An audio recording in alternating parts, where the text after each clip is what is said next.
The very first variety up here we got here is Euonymus emeraldata. What's great thing about this variety, it is not known for flowering, but it is known for its beautiful foliage. As you can see, it's very variegated.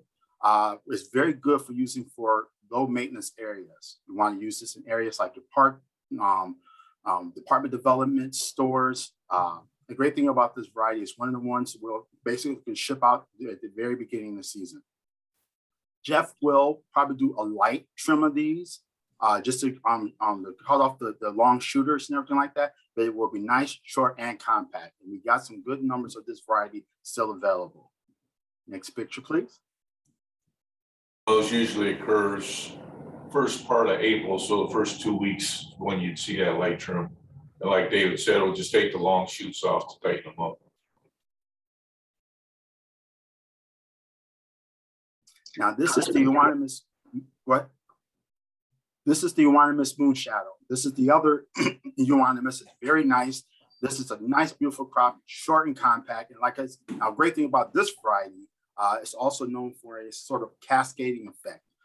Some people put them in their patio pots just for that same reason right here. And another great, like I said, once again, Euonymus is good for just natural foliage for filling up your landscapes and areas that requires very, very, very low maintenance. And like you just heard Jeff just said, he would do just a light trim of these just to take away the long shooters, but they will be nice, short, and compact.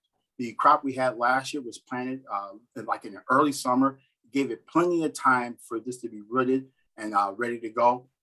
As you see for pictures here, when it comes to the landscape, it is stunning, very, very bright. And like I said, your customers would not be disappointed with this variety. Next picture, please. Just kind of backing on David, I love the Euonymus plants, especially walking through them when they're just really, really juvenile plants. They really make it feel like summer with the bright colors. Everything's very crisp and green, and they're just very happy plants. So if you're looking for something bordering or some kind of shrub or something like that, those are really awesome to put into your yards. One of the plants that I pulled for today is the astilbe. We have a ton of different variety of astilbe. I was able to pull for you the bridal veil, which are the really either white to cream flowers that are up on the top there. Next to it, I have fennel, which is more of a fiery red, almost a coral red. On the bottom is vision in red, and its cousin, the vision in purple. The vision in purple is dwarf. It's going to get a little bit smaller. Generally, these are going to be around 1.5 to 2 feet tall. The vision in purple is going to be a little bit shorter than that, but they all do get really fantastic flowers, nice robust plants. And even once the flowers fade, they're still going to have a really nice foliage there. So if you're using them for a bordering plant or something like that, even in the early spring, if you're using them for a focal plant, still a really nice plant to put anywhere. They do want a little bit more shade just to get those flowers to come out, but they also still need that part sun to get those colors to pop. Next picture, please. Now for the lavendulas, what I did right here, the varieties, I basically put a sample of every variety we have that you can see what it's going to look like when it is in its full potential. The one varieties you see that if it doesn't have an availability by it, this basically means you sold through the crop that you already had in inventory. That does not mean we got more, we don't have any more. Jeff has just brought in some more lavendulas. We're going to be planting them out during as soon as some more workers come in, we're going to be planting that next crop for you. The next crop should be ready for you by sometime by midsummer. But like I said, but to start off, these are the varieties I have, and they're nice. If there's availability next to it, that means that there's still some good numbers that you can sell from. If there's no availability next to the lavendulas, that means that you sold through the crop that we potentially have into our inventory availability at this moment. Like I said, that's at this moment. We do have more coming in, so if don't be shy. Just keep on checking availabilities, and you can see more and more of those added to inventory. Lavandula is a very great variety for its fragrance. You could just rub against it, and this smell would be on you almost all day. But like I said, we can't disappoint with lavendulas. Great for landscape jobs, beautiful flowers, and like I said, great variety of foliage to them too. Next picture, please. That sensational lavandula, if you want to go back to it real quick, they have the coolest looking flowers. If you get a chance, hop online and just type that into Google and pull up the flowers. They get a really big purple flower that's very different from all the other ones. It kind of reminds me of a buddleia flower.